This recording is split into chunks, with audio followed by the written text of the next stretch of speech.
A opinião de hoje, a opinião barata de hoje é uma longa conversa. O tema é democracia. Qual é a sua? Sempre queremos ter uma para poder viver. Se quisermos contemplar a formosa árvore da ciência, cujo fruto é excelente e está ao alcance de nossa mão, só precisaremos afastar a cortina das palavras. Isso é de Berkeley. Só podemos nos fiar nas palavras se estamos certos que sua função é revelar e não esconder. É a aparência de racionalidade, muito mais do que os interesses por trás delas, que provoca a raiva. Isso é de Arendt. Democracia, dentre outras, é a palavra trincheira da demagogia que está sendo usada com relativo sucesso contra o confortável pensamento legalista militar brasileiro. O que mais se ouve e repete é que democracia personifica o constitucional poder do povo. Ora, o poder somente é do povo em substância, pois no Estado está organizado política e belicamente. 10 organizados fazem tremer 10.000 desorganizados. Indubitável que todo poder, em última instância, se escuda na força organizada. Pactos sem a espada são meras palavras. O aparato de segurança dos povos nunca usou a Bíblia. A violência sempre pode destruir o poder. Do cano de uma arma sempre emerge o comando mais efetivo, resultando na mais perfeita e instantânea obediência. O que nunca emergirá daí é o poder. Arendt. Recentemente, o vice Mourão falou em nome do Exército em aproximações sucessivas em busca da estabilidade institucional perdida. Até quando o Brasil pode esperar? Pensando nisto é que resolvi buscar nos pensadores célebres argumentos para desmascarar a palavra democracia. Para mim, democracia é a linha do horizonte, um estado social de espírito. Não bebo rótulos, não escolho leituras ou pensadores, porém o que pensam e pensar. Trago em seguida 4 deles, Rousseau, Nietzsche, Roden e Arendt, e seus espantos. Tomando o termo no rigor de sua acepção, nunca existiu verdadeira democracia e jamais existirá. É contra a ordem natural que o grande número governe e que o pequeno seja governado. Isso é de Rousseau. Vista de perto, a soberania do povo servirá para levar a desvanecer até a magia e superstição derradeira no domínio desses sentimentos. A democracia moderna é a forma histórica da decadência do Estado. O que é democracia? É massa sem elite, quantidade sem qualidade, horizontalidade sem verticalidade, ampere sem voltagem, matéria sem força, multiplicidade sem princípio de unidade. Tudo isso resulta, logicamente, das premissas hegelianas. Há 70 anos, Pareto reconheceu que a liberdade, ou seja, o poder de agir, encolhe todos os dias, a não ser para os criminosos nos chamados países livres e democráticos. Isso é de Arendt. Suficiente examinar a conjuntura brasileira para perceber que a palavra democracia, pela esperança de liberdade que infunde e difunde, dominou os povos, subjugando-os prazerosamente a seus algozes. A própria instituição lei teve um princípio enganoso, um princípio histórico enganoso. Os poderosos, percebendo o risco que corriam nos seus latifúndios, imagina Rousseau e diz o seguinte: disse-lhes, os poderosos, aos despossuídos: vamos unir-nos para livrar da opressão os fracos, conter os ambiciosos e assegurar a cada um a posse daquilo a que lhe pertence. O despossuído nada tinha. Vamos instituir regras de justiça e de paz, submetendo igualmente o poderoso e o fraco a deveres mútuos. Todos correram para submeter-se aos grilhões, acreditando assegurar a própria liberdade. Essa foi ou deve ter sido a origem da sociedade e das leis, que deram novos entraves ao fraco e novas forças ao rico. Destruíram sem retorno a liberdade natural. Fixaram para sempre a lei da propriedade e da desigualdade e uma astuta usurpação fizeram direito irrevogável. Isso é de Rousseau. Não é por acaso que os extremistas de esquerda quanto os de direita mantêm sob suspeita a democracia, inclusive do ponto de vista das virtudes que ela alimenta e das quais necessita para sobreviver. No linguajar de uns e outros, democracia é sinônimo de mediocracia, entendida como domínio não só da camada média, mas também dos medíocres. Isso é de Bobbio. Contudo, uma república democrática veio a tempo de ocupar uma grande parte da superfície da Terra. Percebeu-se agora que tais expressões como autogoverno e o poder do povo sobre ele mesmo não expressam o verdadeiro estado do caso. O povo que exerce o poder não é sempre o mesmo povo sobre o qual o poder é exercido.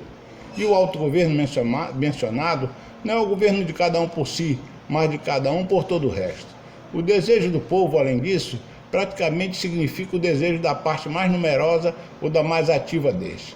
A maioria, ou aqueles que conseguem ser aceitos como a maioria, o povo pode, consequentemente, desejar oprimir uma parte de seu número. Mas, afinal, como realizar o ajuste adequado entre a independência individual e o controle social? É um assunto sobre o qual ainda resta quase tudo a ser feito. Isso é distorcimento. Acrescente-se ainda que não há governo tão sujeito às guerras civis e às agitações internas como o democrático ou popular, pois não há nenhum outro que tenda tão frequentemente e continuamente a mudar de forma, nem que requeira mais vigilância e coragem para se manter na sua. Rousseau. O que produz o dualismo na democracia é algo bem mais universal do que o sistema eleitoral. É o princípio da maioria, pelo qual qualquer tipo de decisão coletiva se forma necessariamente uma maioria e uma minoria. Bobbio. O soberano pode, em primeiro lugar, confiar o depósito do governo a todo o povo ou a maior parte do povo, de modo que haja a maior parte de cidadãos magistrados que simples cidadãos privados. Dá-se a essa forma de governo o nome de democracia.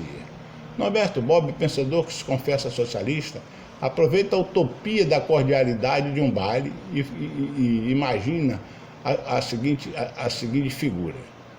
Sociedades democráticas são sociedades que toleram, ou melhor, que pressupõem a existência de diversos grupos de opinião e interesse em concorrência entre si. Tais grupos às vezes se contrapõem, às vezes se superpõem, em certos casos se integram para depois se separarem. Ora se aproximam, ora se dão as costas, como no movimento de dança. Não se podem mais colocar os problemas sob a forma de antítese, ou de ou direita ou esquerda, quando é de direita ou de esquerda, ou vice-versa, conservador ou progressista. Esses movimentos, pelo contrário, demonstraram que as massas politicamente neutras e indiferentes podiam facilmente constituir a maioria num país de governo democrático e que, portanto, uma democracia poderia funcionar de acordo com normas que, na verdade, eram aceitas apenas por uma minoria. Nada mais constituíam senão um silencioso pano de fundo para a vida política da nação. Toda uma literatura sobre a conduta da massa e a psicologia da massa demonstrou e popularizou o conhecimento de que, tão comum entre os antigos, da afinidade entre a democracia e a ditadura, entre o governo da ralé e a tirania. A liberdade democrática pode basear-se na igualdade de todos os cidadãos perante a lei, mas só adquirem significado e funcionam organicamente quando os cidadãos pertencem a agremiações ou não representadas por elas, ou formam uma hierarquia social e política. O sucesso dos movimentos totalitários entre as massas significou o fim de duas ilusões dos países democráticos em geral, e em particular dos Estados-nações europeus e do seu sistema partidário. A primeira foi a ilusão de que o povo, em sua maioria, participava ativamente do governo e todo indivíduo simpatizava com um partido ou outro. Esses movimentos, pelo contrário, demonstraram que as massas praticamente neutras e indiferentes poderiam facilmente constituir a maioria num país de governo democrático e porque, portanto, uma democracia poderia funcionar de acordo com normas que, na verdade, eram aceitas apenas por uma minoria. A segunda ilusão democrática, destruída pelos movimentos totalitários, foi a de que essas massas politicamente indiferentes não importavam, que eram realmente neutras e que nada mais constituíam que senão um silencioso pano de fundo para a vida política da nação. Agora, os movimentos totalitários demonstravam que o governo democrático repousava na silenciosa tolerância e aprovação dos setores indiferentes e desarticulados do povo, tanto quanto nas instituições e organizações articuladas e visíveis do país. Creio que a visão que copia e finaliza este ensaio em seguida, de Michel Foucault, em A Coragem da Verdade, bem fotografa o dilema universal que se esconde na magia da palavra democracia. Deve-se considerar a cidade como um barco, um navio, com um piloto que é um homem de boa vontade, mas um pouco cego e que não enxerga mais longe que a ponta do nariz. Esse piloto, claro, é o povo. E em torno dele há uma tripulação que tenta apenas uma coisa: apoderar-se do leme e dirigi-lo em seu interesse. Isso são os demagogos. E a tripulação, para se apoderar do leme, lisonjeia o piloto, apodera-se do leme e, claro, dirige não em função de uma ciência da pilotagem qualquer, nem do mar ou do céu, mas em função do seu próprio interesse. Poderíamos dizer, mais uma vez, muito esquematicamente, que entre democracia e dizer a verdade há essa grande luta. Por um lado, quando observamos as instituições democráticas, vemos que elas não podem suportar o dizer a verdade e que não podem eliminá-la. Por outro lado, se fizermos valer o dizer a verdade a partir da visão ética que caracteriza o filósofo da filosofia, pois bem, a democracia não pode ser eliminada. Ou democracia ou dizer a verdade. Concluo caminhando e cantando, conclamando as Forças Armadas. Vem, vamos embora, que esperar não é saber. Quem sabe faz a hora, não espera acontecer. Muito obrigado mais uma vez.